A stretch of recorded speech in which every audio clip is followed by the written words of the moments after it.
So a user by the name of Sarah.eduxyz412 just alerted me to the fact that my Xanga site is down, so I acted fast and I started a Livejournal account. So now you can find all my thoughts and feelings and merchandise and all that stuff at www.livejournal.com/Ruben Smiley.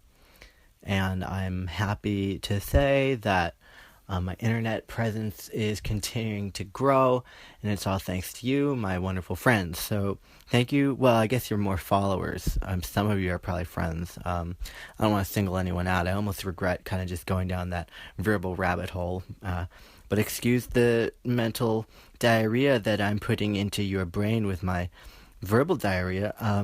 I just wanted to just share a quick thought that I thought might make you think, and it's about the internet.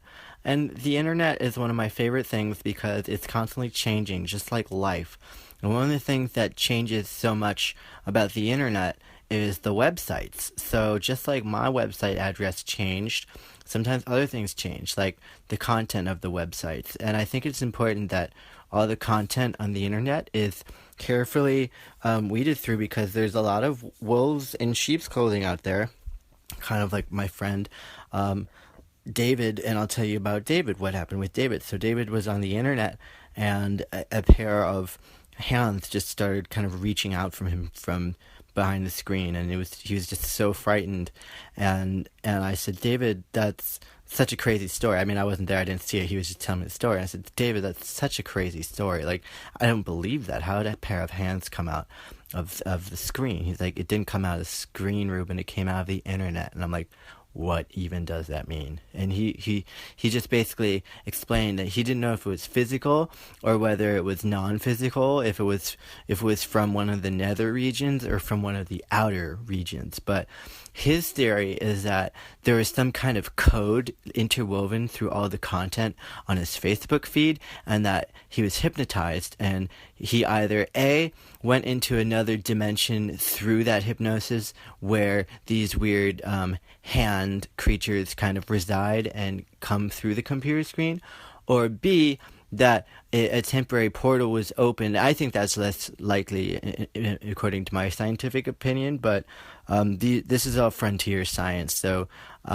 maybe it came here, maybe he went there, I'm not sure. Or C, it is entirely possible that he was looking at something kind of like a magic eye, like hallucination kind of thing that he was maybe cross-eyed, or I mean, he didn't specify what exactly he was doing. Maybe he's into autoerotic asphyxiation and he was just kind of like pulling his pud while choking himself, and maybe he started to hallucinate because he was dying. I don't know. But anyway, that kind of stuff is scary, so you should be careful what you watch on the internet.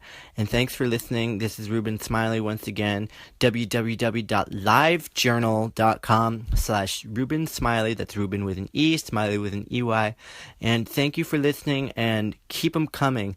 And now I'm going to tune out by tuning out, and we're tuned out now. And thank you for listening, and I'm tuning out now.